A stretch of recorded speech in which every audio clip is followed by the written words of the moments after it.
Assalamualaikum and good morning. My name is Nur Aina Farhana and we would like to present about the production of 30,000 metric tons of ethanol per year. 5 agenda will be presented today, which is introduction, process integration, equipment design, economic analysis, and lastly will be followed by plant safety and plant layout. The objective for our production is to produce 30,000 metric tons of ethanol with 96% purity to satisfy the local market demand in pharmaceutical industry and to ensure the plant in a safe operating condition and comply with the rules and regulations. The reason we choose pharmaceutical industry is because, as stated in Ethanol Global Market Report, pharmaceutical industry has the second highest share, which is 25%. There are 3 site locations that are suitable to build our plant, which are at Kerteh, Terengganu, Gebeng, Pahang, and Bintulu, Sarawak. However, Gebeng has been chosen as the most suitable site location since it is located in the buffer zone. Our mass balance consists of 4 general assumptions. First, no mass loss via leakage or piping. Second, the production of ethanol is 30,000 metric tons per year with 96% purity. Third, the plants operate 24 hours per day for 351 days per year. Lastly, the purity of ethane and oxygen gas is 99.7% and 99.9% respectively. The overall mass balance for this process is balanced since the mass input is same as the mass output. Our energy balance also consists of 4 general assumptions. First, the kinetic and potential energy are neglected. Second, it is assumed that no enthalpy change of mixings and pressure effect on the enthalpy change. Third, ideal solution system, and lastly, ideal gas system. There are 2 major processes that involve in this production line, which are production of ethylene from ethane and oxygen, and the production of ethanol from ethylene and water. Firstly, the ethane and oxygen is fed into the multi-tubular bed reactor. Then water flash dump is used to separate water from the mixture of ethylene, ethane and oxygen. The unreacted oxygen is separated from the ethylene and unreacted ethane by a membrane separator. Adsorption method is used to separate ethylene from ethane. Next, ethylene react with the steam with the addition of the solid phosphoric acid in the fixed bed reactor. The high pressure separator will separate unreacted ethylene and byproducts such as diethyl ether from the water and the ethanol mixture. Ethanol and water form an isotropic. Thus, ethanol and water are separated at the distillation column using entrainer, which is ethylene glycol. The products are achieved at the top stream of the distillation column. Hi, my name is Fatin Raima binti Abdul Rahman. I'm going to explain more on Chapter 2, Process Integration. First thing first, the figure shows the process flow diagram before integration. Next, we go to process flow diagram after integration. As we can see, cooling water stream is added as cold utilities to be added to the cooler. The table shows the stream data for the process after being shifted. The minimum temperature difference chosen for this process is 10 degrees Celsius. This is because the ethanol production falls under the chemical industrial sector, which has the range of 10 degrees Celsius to 20 degrees Celsius. The stream is selected around the heat exchanger stream line, which consists of 6 cold streams and 5 hot streams. Next, we go to cascade diagram. Cascade diagram shows the net amount of energy in each temperature interval. From this diagram, we can obtain the value of pinch temperature and minimum requirements for hot and cold utilities. as in this process, only value of minimum coal utility is present. Therefore, it is a threshold problem. For the pinch temperature, the value is 405 degrees Celsius, which we can see the value that is aligned with the zero cumulative value of enthalpy. Moving on to heat exchanger network or HEN. HEN is designed to recover maximum energy. As shown on the figure, the circle represents the cooler and heater, which connects the hot and cold streams as a symbol that heat being transferred. HEN commonly is a combination between below and above pinch. As in this case, only below pinch is available due to the threshold problems. As shown on the figure, there are 6 heat exchangers are placed as there are heat being transferred from cold to hot streams. All heat loads from cold streams are being transferred to the hot streams, while the remaining loads has become the cold utilities. Next, in order to ensure that the heat exchanger is feasible and also no crossover pinch occurs, feasibility study is conducted by using the temperature and enthalpy diagram. Example of the conducted feasibility study is shown on the slide for the heat exchanger 1 to 4. Feasibility is confirmed when there's no crossover between hot and cold streams. Next is the grand composite curve diagram. The diagram is a graph where net heat flow is plotted against the shifted temperature. For this case, only cooling utilities is available, therefore we choose cooling water because it can maintain the temperature at 25 degrees Celsius. The comparison before and after heat integration is made. Okay, the first one is the comparison between the equipment before and after. Before integration, the total equipment is 11, which consists of 5 cooler and 6 heaters, while after integration, the total equipment is 12, which consists of 6 heat exchangers and 6 coolers. Calculation has been made to calculate the percentage saving of hot and cold utility before and after integration. For hot utility, the percentage saving is 0%. This is because after integration, the value of hot utility required is 0. For cold utility, the percentage saving is negative 163%. This is because after integration, the requirements for cold utilities increase significantly. However, despite the negative value obtained for the cold utility, the percentage saving for total utility requirement is 43.26%. The table shows the utility choose and the price rate for each utilities. And then, the calculation is made to calculate the percentage difference of total utilities after heat integration. And the value obtained is 98.8%. Therefore, the heat integration is feasible. Now, I'm going to present on 5 major equipment involved in our production line. The first one is multi-tubular reactor that was designed by me, Aina Farhana. For process background, ethane from stream 3 will react with oxygen from stream 6 to form ethylene, water, unreacted ethane and unreacted oxygen at stream 7. This process also involves the uses of nickel niobium oxide catalyst. These packed solid catalyst particles are filled inside the tube side, while the oxygen gas and ethane gas will be dosed from the tube side.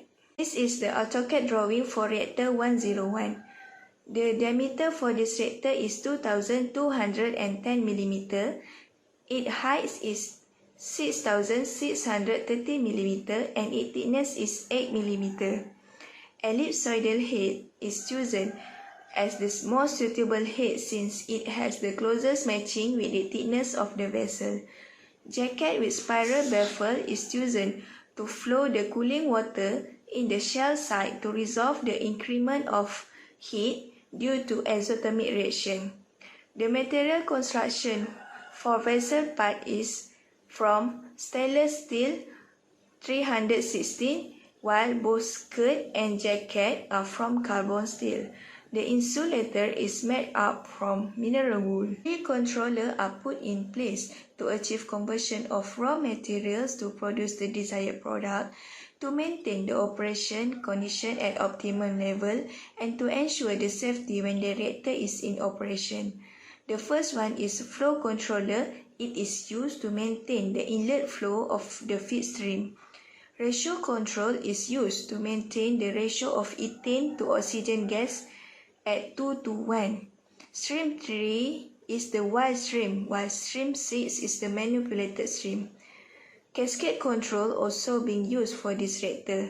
The inner loop of the cascade controller is the flow controller of cooling water feed in, while the outer loop of the cascade controller is temperature transmitter. Pressure controller also being placed in the reactor to maintain the reactor pressure at 5 bars.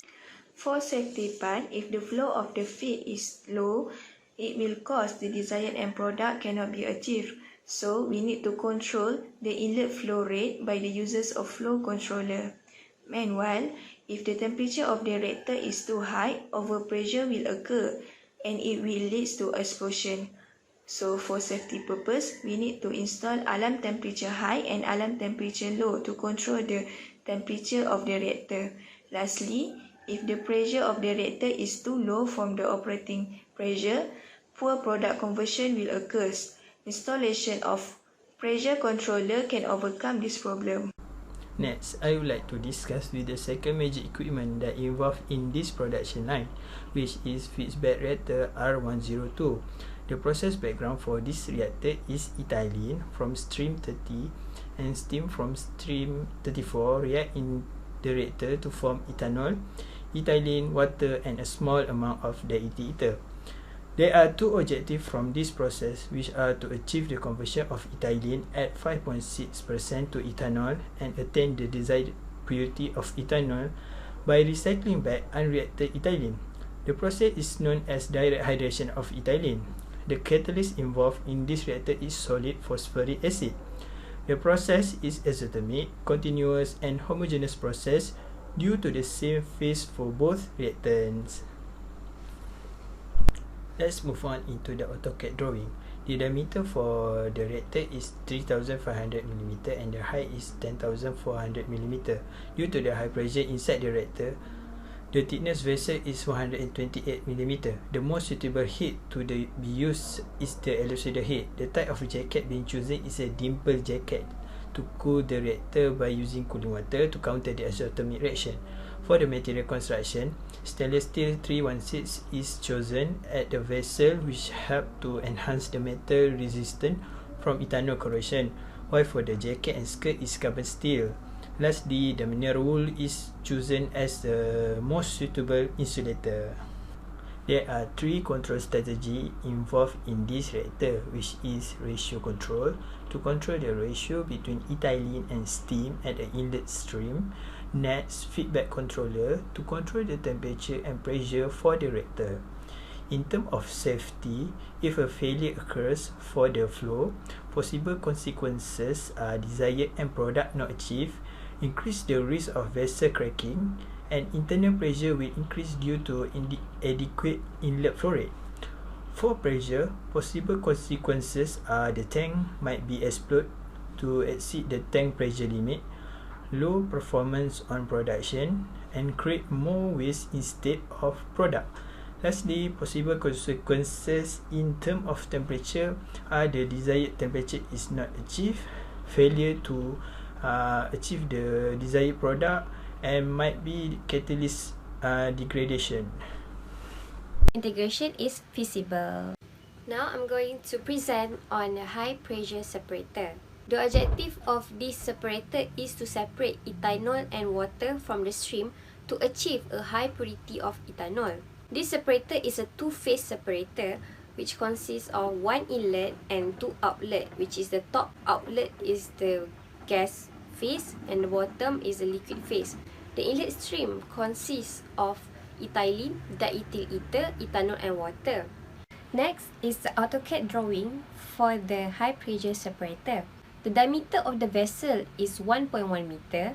The height of the vessel is 4.1 meter. The type of head for the vessel used is ellipsoidal and the type of skirt is flat skirt support. Then the material of construction for the vessel and the skirt is the same, which is carbon steel. The material used for the insulation is mineral wool. The material used for the demister pad is copper mesh, and the last one is stainless steel is used for the nozzle. Next is the process control for the high pressure separator. The objective for the first one is to control the inlet flow. The second one is to maintain the pressure inside the separator. The third one is to ensure the mass balance of the inlet and outlet are equal. Next is the safety measure for the high pressure separator. Parameter here are pressure and flow. And if failure occurs, these are the possible consequences. For the pressure, if the pressure is too high, there will be increase in temperature, flooding or vessel rupture. And if the pressure is too low, it will cause decrease in temperature and also produce low purification. For the flow, the possible consequences are low purification of product, loss of production, desired flow rate is not achieved, overpressure in the vessel, and also explosion of the tank. Hi everyone, my name is Nur Shafika binti Saari and today I will present to you Heat Exchanger 104. Exchanger is a system to transfer heat between two or more fluid.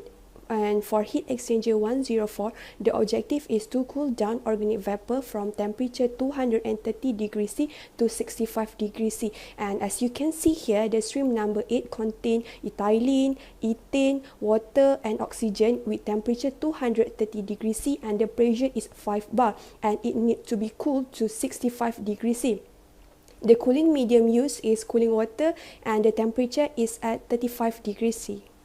The type of heat exchanger that has been chosen is shell and tube with BEU type and the number of tube is 281 with 4 tube passes. Shell passes is 1 and the shell diameter is 570 mm. For tube inside diameter is 16 mm and the outside diameter is 20 mm. Tube length is 4,880 mm.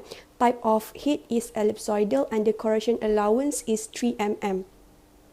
For material construction, both shell and tube is stainless steel and the insulator is mineral wool. Transmitter is set up at the output stream of this system. This system will measure the outlet temperature and generate signal proportional to it. The signal and then is sent to the controller and was compared with the set point. The output from the temperature controller will send their output signal to the flow controller. If there are any deviation of temperature at the outlet stream. Next, control valve at the feed water stream will control the amount of water required to be fed into the heat exchanger. And finally, the final desired temperature can be achieved. Okay, now I will present the heat exchanger safety. If the cooling water temperature is too low, it will increase the pressure inside the heat exchanger and lead to explosion. Next, if the flow rate of the cooling water is too low, the product cannot achieve the desired temperature and it will also increase the pressure in the heat exchanger and lead to explosion. For the economic analysis, the company have obtained fixed capital cost at 78 million ringgit, working capital obtained at 9 million ringgit. To start up the production line, the company need 6 million ringgit. And lastly, the total cost for this production line is 331 million ringgit. As a summary, the non-discounted payback period is 4 years and the discounted payback period is 6.5 years. The rate of the return of an investment calculated to be at 80% per annum. So, this graph shows the non-discounted cumulative cash flow against the project life in year. From the graph shown, there are the different value of the discount rate. The ethanol production plant has been proven that it is profitable due to the discount expected cash flow rate of return is greater than the initial discount rate at 10%. Okay, so hi, it's me again, Nur Shafika, and now I will explain the plant safety and layout.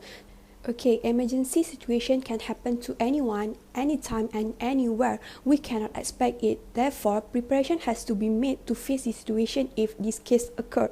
Therefore, emergency response plan is very important to prepare for any emergency that happen in the process plant to avoid any bad thing before it getting worse. There is different type of emergency can occur in this plant. For example, is natural disaster, fire explosion, equipment, failure of facility, failure of utility, and contamination of product. And all these emergency require immediate action. There are emergency devices such as fire extinguisher, fire ladder, emergency lightning, and fire alarm that are available in this ethanol plant. Proposed plan layout for this operation approximately 1 million feet square at Gebeng Pahang, and the distance between plant site and the public area is safe enough because this location already has an existing buffer zone and it is designed area for petrochemical industry. This ethanol plant consists of 3 major areas, which are utilities area, production area, and also wastewater area. Other than that, there are other areas available in this plant, such as 3 assembly points, administration office, lorry parking, guard house, cafe, R&D lab, schedule waste storage, and others. And there are 3 different zoning areas available in this ethanol plant. The first one is Zone 0. Zone 0 is the most dangerous zone. This area have high risk to have any accident and explosion. Zone 0 is represented by the red color. The next is Zone 1. Zone 1 is identified as a slightly less dangerous than Zone 0. However, there is still the presence of explosive gas in the atmosphere and it may prone to occur under normal conditions. And this area is represented by the yellow area. Lastly, Zone 2 is a safe zone in this plant. This area is colored by green as it's safer compared to the processing area. There are 3 assembly points exist in this plant. First assembly point is located next to the parking lot. The second assembly point is located at the front of utility plant, and the third assembly point is next to the unloading area.